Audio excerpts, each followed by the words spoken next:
Before we get back to the episode, if you're listening on Spotify, please take a moment to tap 5 stars. It's one of the easiest ways to support Forensic Tales and helps the show reach new listeners. Thank you so much for being here. One of the most popular activities listed on people's bucket list is to go skydiving, to free fall at over 100 miles per hour. And contrary to the belief that jumping out of a perfectly good airplane is dangerous, the fatality rate of skydiving is the lowest it's ever been in history. Just 0.006 per 1,000 jumps completed. On April 5th, 2015, experienced freefall instructor Victoria Cilliers was set to complete her 2,650th jump. The jump was actually a gift from her husband, Emile, as a celebration to welcome their second child together. This would be Victoria's first jump in over a year. But at 4,000 feet, Victoria pulled her main chute, but quickly realized it was tangled. She started spinning out of control. She cut away the main chute and attempted to deploy her reserve as she was trained to do. Just like the main chute, her reserve failed, sending Victoria free falling to the ground over 100 miles per hour with only a freshly plowed field to catch her fall. Was this some freak accident? Or was there someone behind those cut wires of her parachute? This is Forensic Tales, episode 31, The Parachute Murder Plot.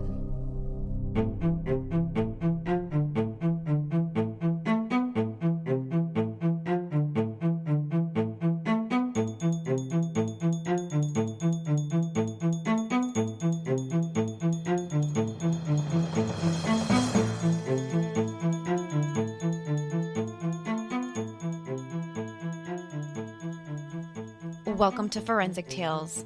I'm your host, Courtney Fretwell.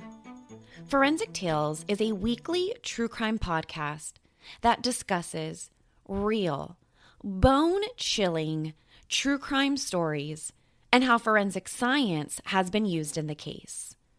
Some cases have been solved through cutting-edge forensic techniques, while other cases remain unsolved. If you're interested in supporting the show and getting access to exclusive content and bonus material, consider visiting our Patreon page at patreon.com/forensictales. Every contribution, big or small, helps me to continue to produce the true crime content you love. Please consider supporting the show on Patreon. Now, let's talk about the parachute murder plot. Hi, Forensic Tales listeners. This week's case has a lot of firsts for the show. It's the first case we've covered that the victim is still alive. A story that involves a husband who not only tried to kill his wife once, but twice. This is going to be the first episode in which I give you my opinion as a forensic psychologist why I believe this case features a textbook psychopath disguised as a husband and as a father.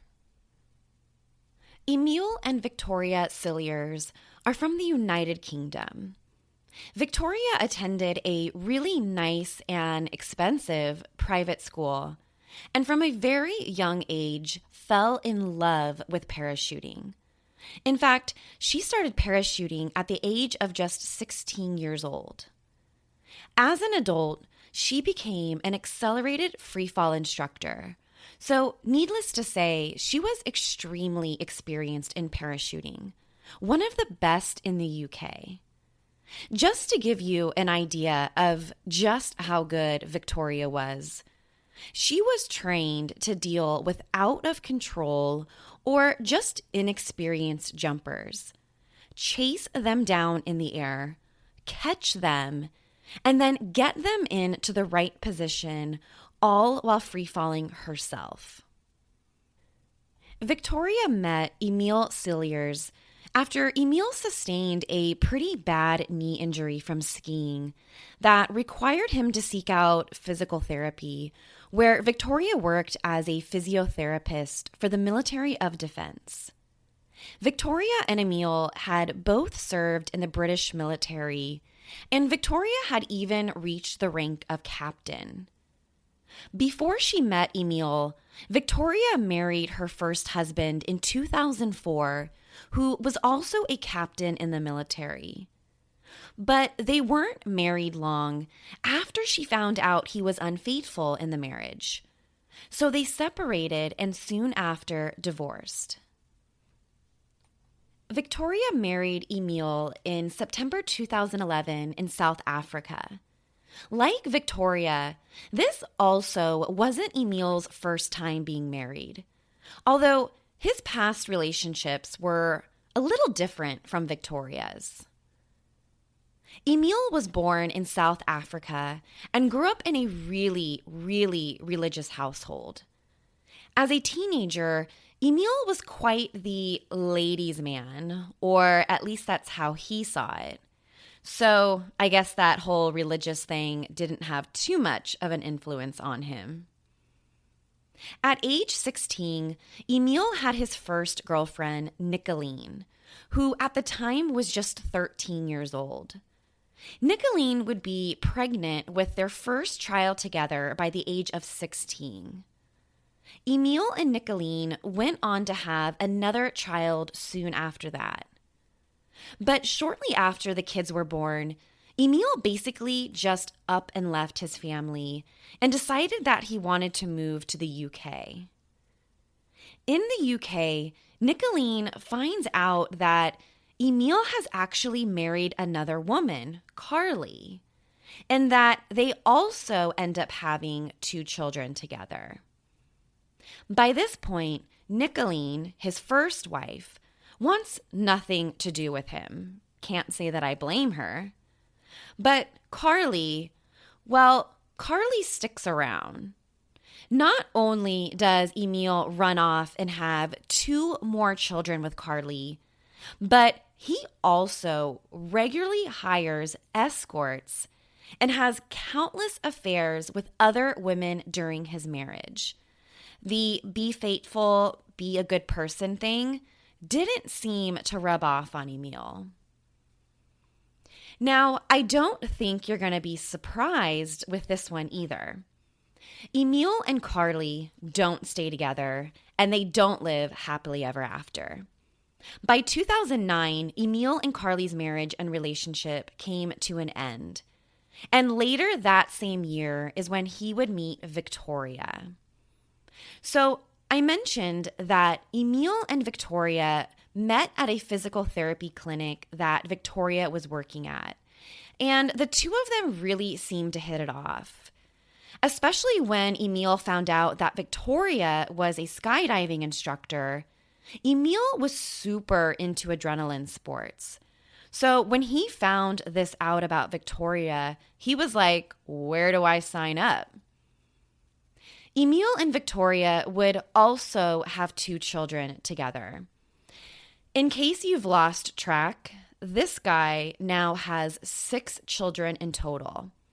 2 kids with 3 different baby mamas. So fast forward our story to April 4th, 2015. Emile had arranged for the entire family, including their 2 children, to come watch Victoria complete her 2,650th jump. It was basically like Emile's present to Victoria. She had just had their second baby, and it was just getting back into doing what she loved. This would be her first jump in nearly a year. So he had arranged for Victoria to make this very special jump. Emile had brought along their 2 children, their newborn son, who at the time was just a few weeks old. I think he was maybe 5 or 6 weeks old. And they also brought along their 3-year-old daughter to the airfield, which was only about a 10-minute drive from their home. Well, on the morning of April 4th, the weather was really, really bad. Definitely not the kind of weather that you'd want to fall out of the sky in. So the group of jumpers, including Victoria, kind of waited around the airfield to see maybe if the weather would improve or not so they could still do their jump. During this kind of waiting around period, Emile and Victoria's 3-year-old daughter needed to use the restroom. So Emile goes with their daughter to the restroom, and he takes Victoria's parachute with him. Now, Emile would later say that he took the parachute because he didn't want to leave it unattended in the hangar, which is actually against all kinds of protocol here. I mean, everybody leaves their parachutes in the hangar, and you leave them there until you are ready to strap it on and you're ready to get on the plane. You don't just take your parachute anywhere and everywhere you go, especially not the toilet. So Emile takes the parachute with him to the bathroom, and when he comes out, they all learn and realize that the cloud layer is just too low for a safe jump, and the entire thing is called off for the day.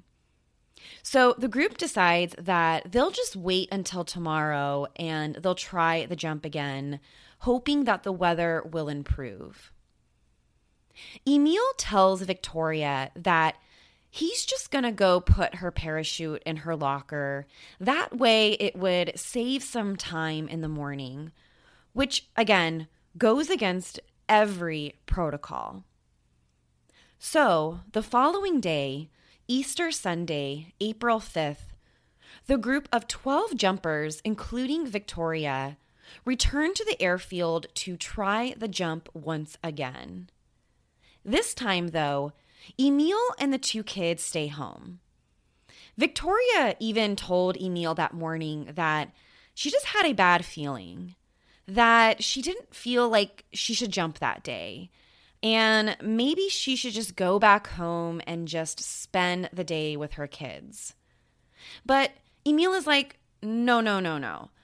I arranged this for you, honey. You need this. You'll thank me later.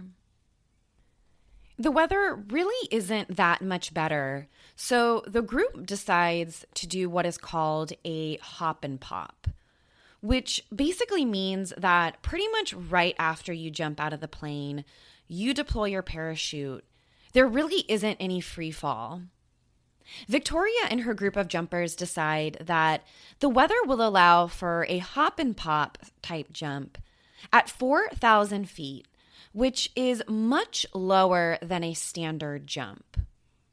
So your typical skydive is anywhere from about 10,000 to 15,000 feet, which would give you a few seconds of that free fall.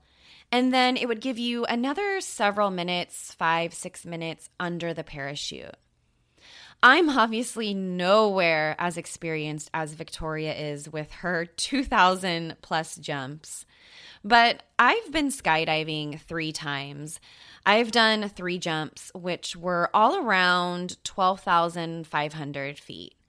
So this 4,000 foot jump looks a lot different than your standard skydive. But let's be 100% clear here. Victoria was a very experienced jumper.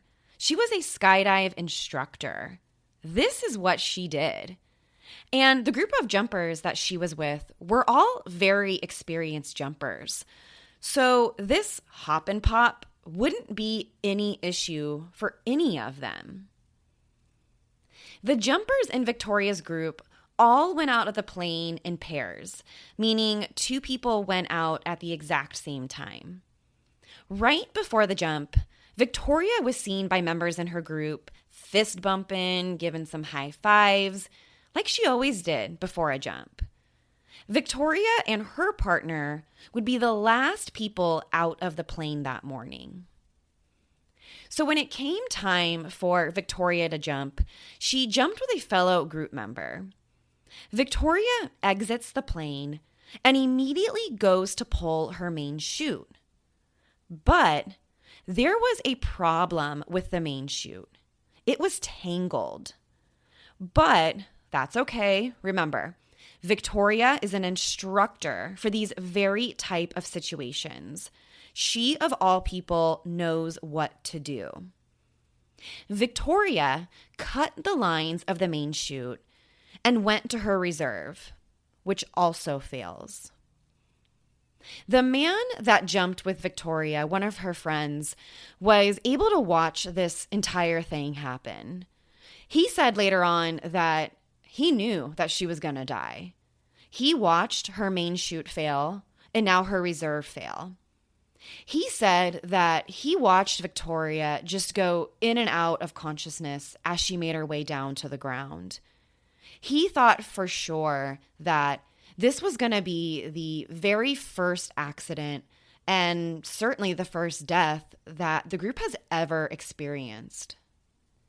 At 4:27 p.m., Victoria hit the ground after falling 4,000 feet from the airplane. But she wasn't the group's first accident or first death. She was alive. She had a broken pelvis, several broken ribs, serious leg and spine injuries, and also a collapsed lung. But she was very much still alive. Victoria was lucky enough to have landed in a freshly plowed field of dirt that day, which essentially was able to break the fall. I mean, the best it could, considering she fell 4,000 feet. And Victoria's partner, the one who jumped with her, immediately started looking at her parachute to try and figure out exactly what could have gone wrong here. And right away, he saw that the lines had been cut. Now, they weren't frayed or anything like that. No, these lines had been cleanly cut. So the group of jumpers that Victoria was with immediately called the police, and they told them about what they observed with her parachute. Again, they were all experienced jumpers, and for something like this to happen, where the main chute and the reserve fail, is just unheard of. It doesn't make any sense. Within hours of Victoria's accident, suspicions were starting to be raised that this was no accident. The police got their hands on Victoria's parachute and they sent it to the British Parachute Association to have them inspect the chute and provide a report on what could have caused the accident and failure of both of Victoria's chutes. But the police don't have to wait for the report to start learning about Victoria and her husband, Emile. Because just 5 days after the accident, friends of Victoria start calling the police to let them in on some secrets behind Victoria and Emile's marriage. Victoria's friends tell police about some of the comments that Victoria has made about her marriage and that things weren't exactly all lovey-dovey in their relationship, that they were actually having some pretty bad issues. Issues that Victoria didn't know if they could fix. Her friends even told police that they thought Victoria and Emile were in a toxic relationship. And even though they couldn't necessarily prove domestic violence, they suspected that something bad was going on in the relationship. The police went to go talk to Victoria in the hospital because at this point, all fingers are being pointed at her husband, possibly having something to do with what happened. He's the only one who had access to Victoria's parachute, except for Victoria herself. And during this conversation with the police, Victoria tells detectives that about 1 week before the accident, they had a gas leak in the house. Police go to the house and they discover that a pipe had been loosened on the side of the house, which I certainly don't know much about pipes at all, plumbing, or anything related to gas pipes. But even I can tell you that a loose gas pipe isn't good. When police found the pipe that had been loosened, they also noticed a pretty substantial blood stain on the pipe. A blood stain that could help police figure out who had loosened the gas pipe and why. The blood sample found on the pipe was sent for forensic DNA testing to be done. And let's just say it wasn't a very tough job, because the blood came back as a positive match to Emile. Forensic proved that Emile was the one who cut the gas pipe to the house, and in the process of doing so, cut his finger. Police now started to think Emile may not have just tried to kill his wife once, but he's tried twice. 1 month after the fall, the British Parachute Association delivered their report to the police. In their report, they found clear and convincing evidence that the parachute displayed signs of tampering. Both the main chute and the reserve had both been tampered with. They reported that there were 2.3 million sports jump in the 10 years before Victoria's accident. Of those, there were 2,900 cases in which the reserve chute had to be deployed, and not a single incident where there was also a problem with the reserve. In fact, the only known incident where both the main and reserve chutes had issues was the 2003 case where a 20-year-old cadet fell to his death after both of his chutes failed. But what was different about this case was that it was ruled a suicide, that he had actually cut both of his chutes. The British Parachute Association also included in their report a complete record of the maintenance and inspection done on the chute over the years. They found that Victoria's chute had been inspected 10 times over its existence and showed no signs of any issues or mechanical problems. The last inspection on the chute was just 2 months before the accident. The ultimate finding by the association? That there was no mechanical failure of either chute. This was intentional. But what the association found was just as important as what they didn't find. The association and the police couldn't find any fingerprints or DNA on the parachute that would suggest Emile had either touched or handled it before the jump. They couldn't find any direct forensic evidence to suggest Emile was the one who tampered with it. They just knew by his own admission that Emile took the chute with him inside of the bathroom the day before the jump.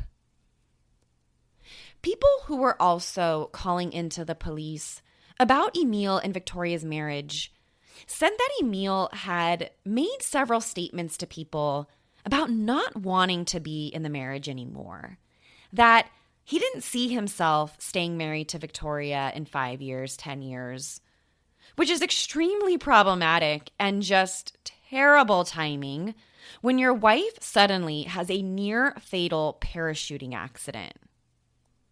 Police ordered a forensic search to be done on Emile's cell phone. Now, we've talked about forensic searches in a couple episodes on the show, and they can be really helpful to investigators. Because forensic searches of digital devices don't just allow the police to see what's on a device, like a cell phone or a computer, but more importantly, they can also find what's been deleted. A lot of people have this misconception that once you hit delete off your phone or whatever, that it's gone forever. But it's not. In reality, it's actually really, really hard to completely wipe away a forensic trail. So, heads up, just because you delete your search history on your work computer each day before you clock out doesn't mean a forensic search couldn't reveal every last Google search you made. So, police uncovered a lot about Emile from the forensic search on both his cell phone and his home computer. The biggest thing forensics found was that Emile had a girlfriend by the name of Stephanie Galler. And during their 6-month relationship, Emile and Stephanie exchanged over 32,000 text messages. And of the 32,000 messages, one of the most valuable messages to the police came just weeks before Victoria's accident. In one of these text messages between Emile and his girlfriend, he told her that, quote, "From April onwards, I can be random and spontaneous."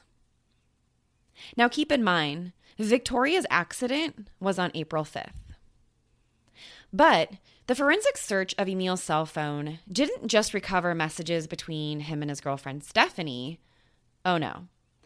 The digital forensics team discovered that he was also sleeping with his ex-wife Carly, that he was a frequent flyer at a local swingers club, and there was also digital forensic evidence that he still continued to contact and meet up with sex workers that he would meet online.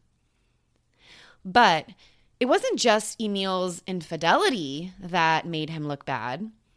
It was also the fact that at the time of Victoria's accident, Emile was in at least $22,000 in debt.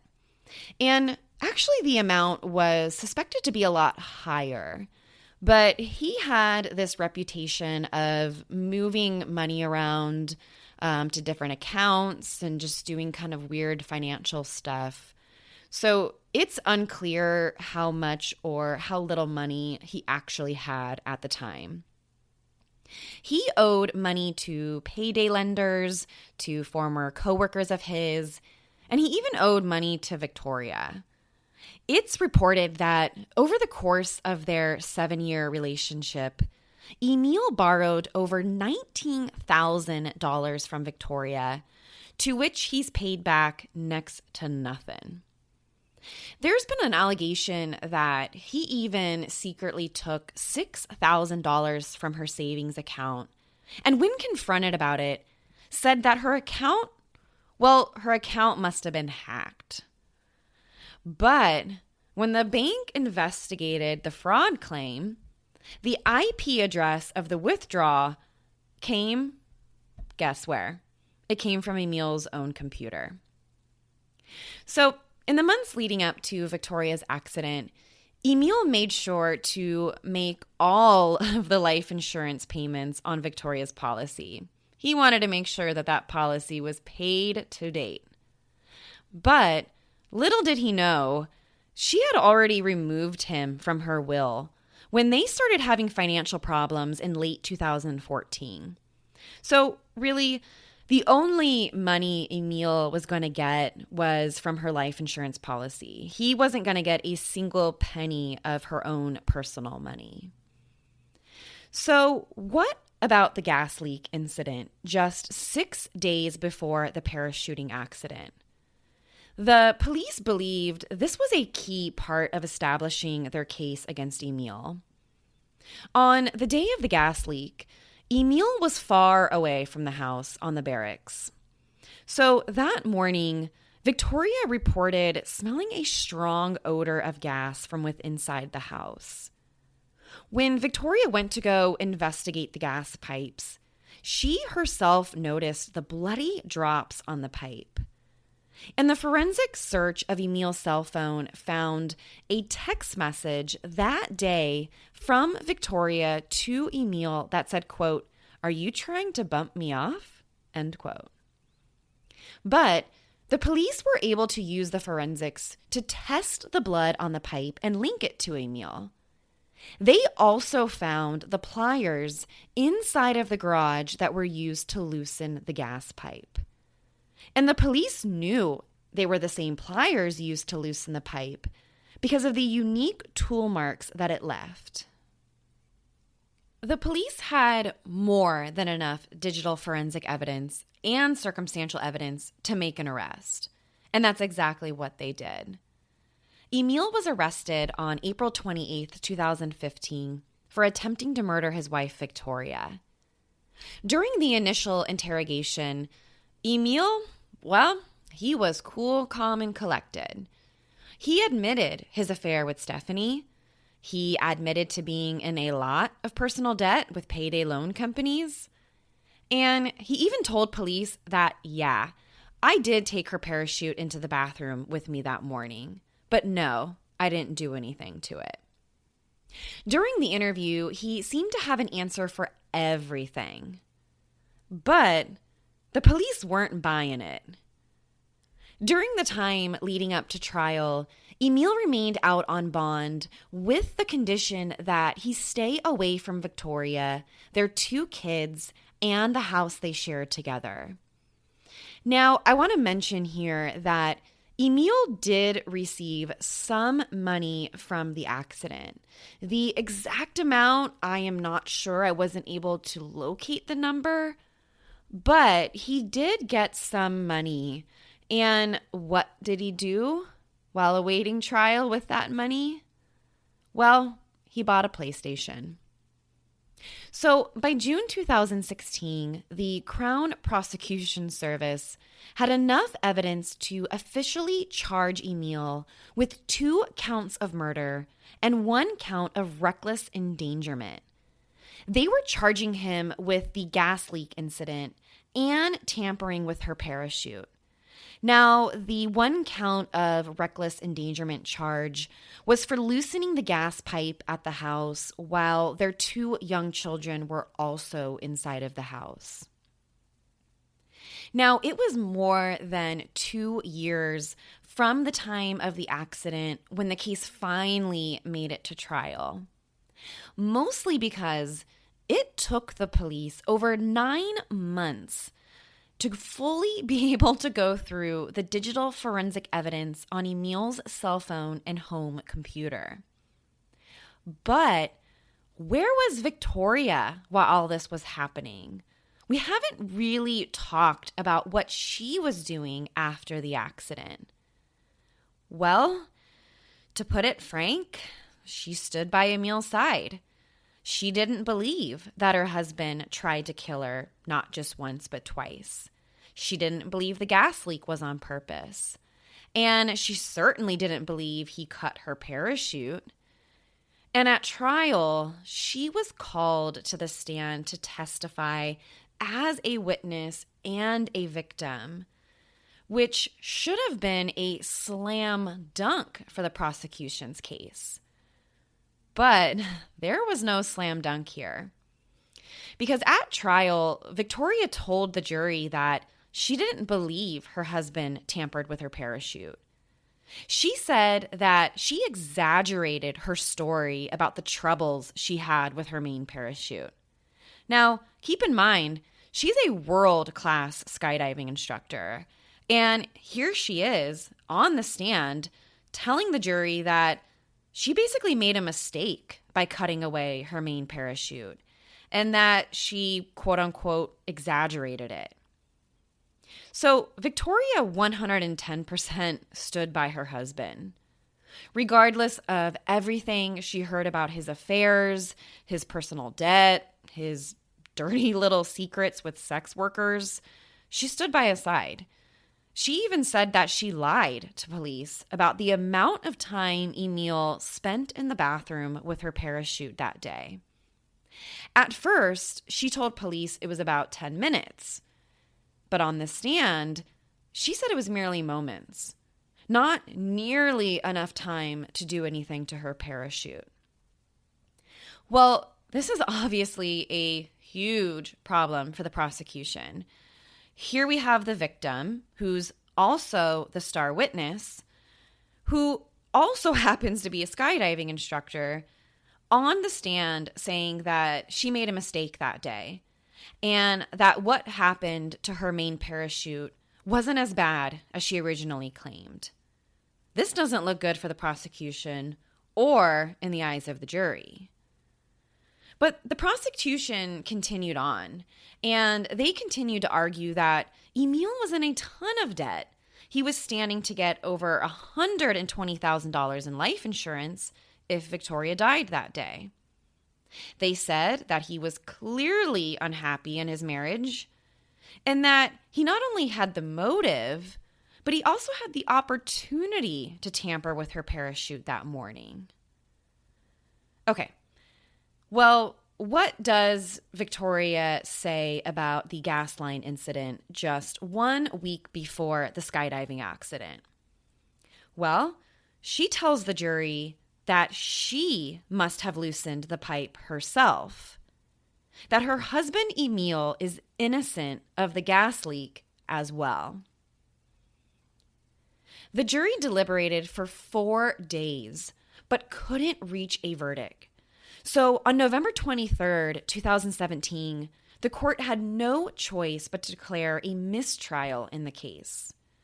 So although a mistrial doesn't mean a guilty verdict in the case, however, it does mean that the state can retry the case in hopes of securing a guilty verdict a second time around. It's kind of like a do-over, which is exactly what they decide to do. The prosecution decided to take a different approach, though, for this second trial. This time, they didn't put Victoria on the stand. They didn't want her persuading the jury and telling them that she believed her husband's story. They wanted the jury to rely on the digital forensic evidence and the mountain of circumstantial evidence.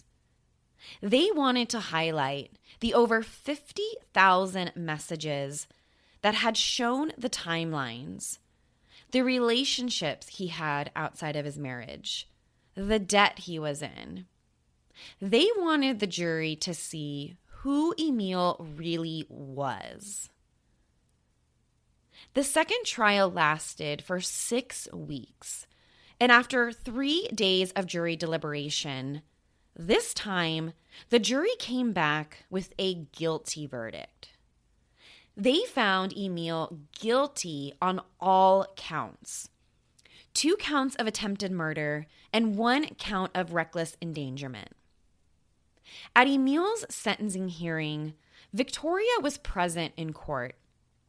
She watched and listened as her husband was sentenced to life in prison, to which he would have to serve a minimum of 18 years before he would even be considered for parole. The judge for the second trial, Justice Sweeney, made a comment later on that Victoria seemed to, quote, have recovered from the physical harm, but not from the psychological harm.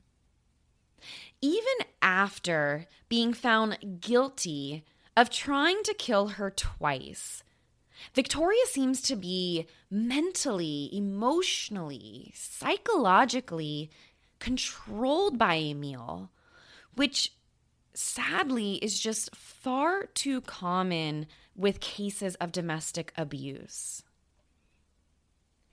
Immediately following the second criminal trial, Victoria only made a couple media appearances, one of which was on Good Morning Britain, where she publicly said that she didn't accept the verdict in the case and that she still believed that her husband did not tamper with her parachute even when the evidence supported the contrary.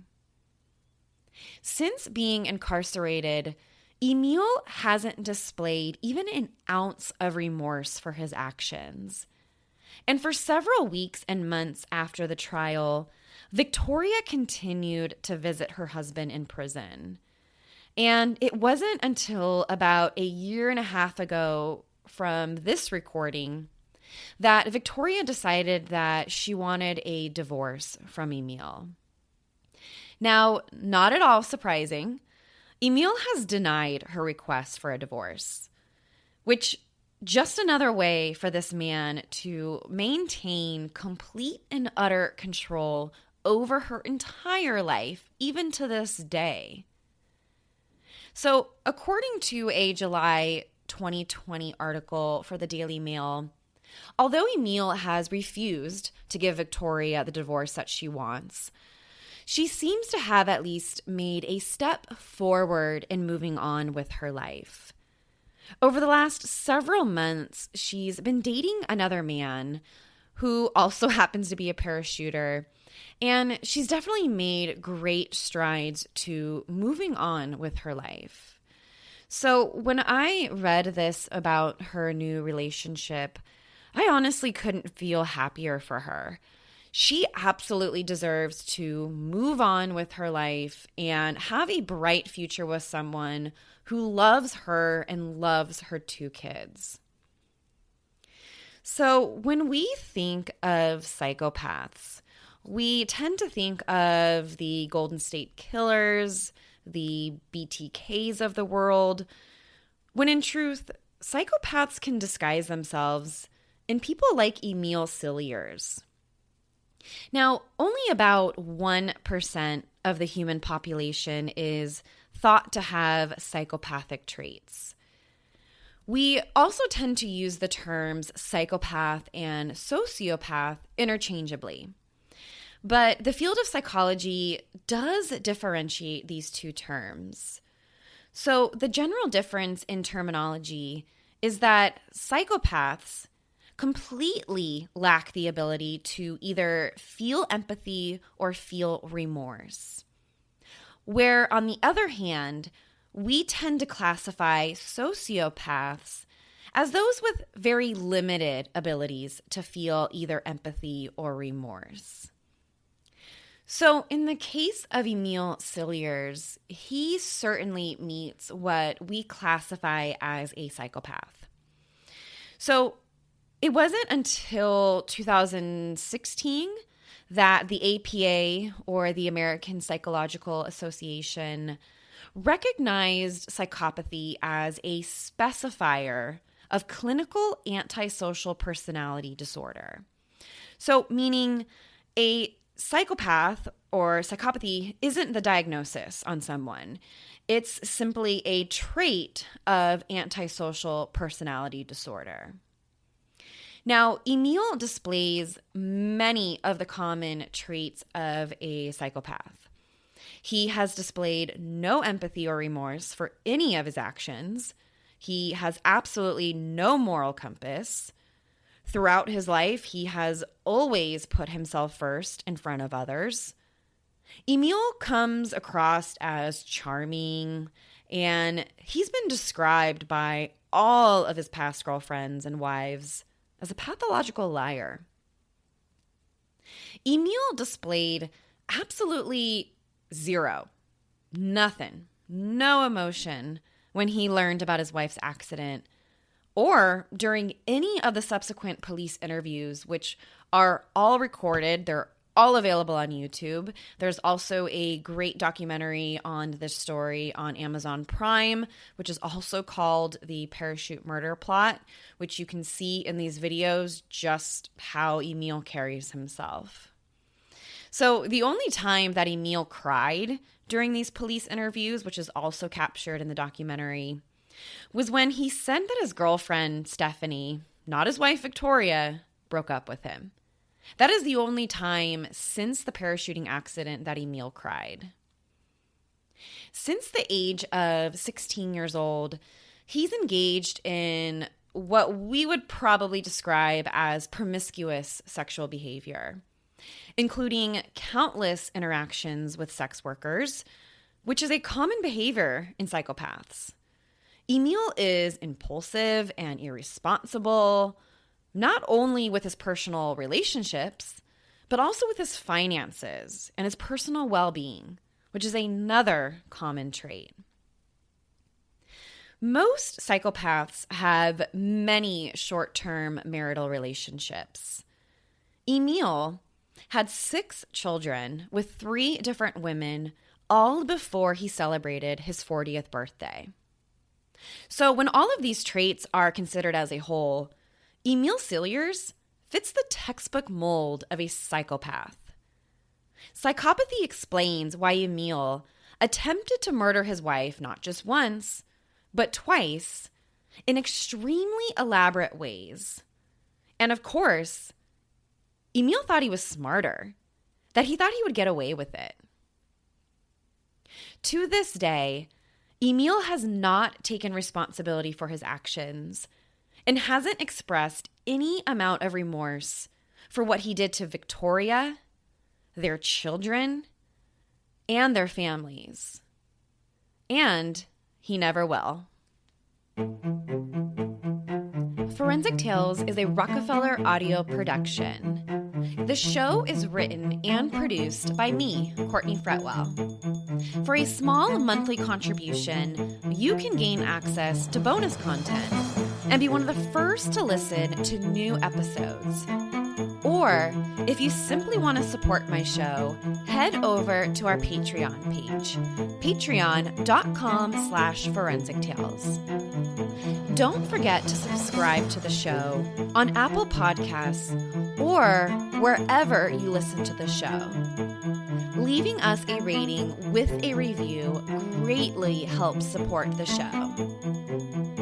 Forensic Tales is a podcast made possible by our Patreon producers, Tony A., Nicole L., and William R. If you'd like to become a producer of the show, head to our Patreon page or email me at courtney@forensictales.com to find out how you can become involved. Please join me next week. We release a new episode every Monday. Until then, remember, not all stories have happy endings.